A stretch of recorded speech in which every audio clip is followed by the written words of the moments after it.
Ito sir, ano to? Vacuum leak.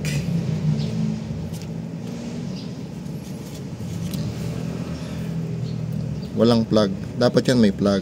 Pero hindi yan ginagamit sa sa banet natin. Naka-plug lang dapat yan. Ito may plug, pero dapat ito connected yan sa advanced mechanism ng distributor. Ngayon naka-plug siya. Ang tendency pagka naka-plug yan, malakas sa gas.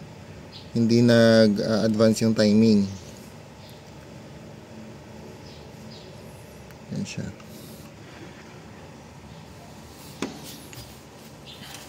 Ito may tagas.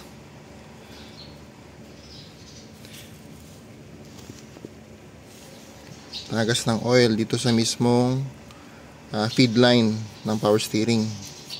Tapos itong power steering hose, hindi to original. Pero may nabibiling original nito na Nissan mismo. Kasama na yung hose clamp. Ang problema kasi pag ito napabayaan, yun, sisira yung alternator.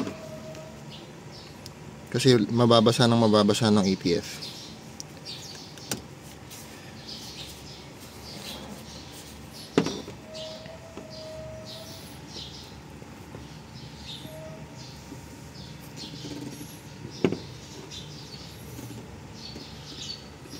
Yun nga.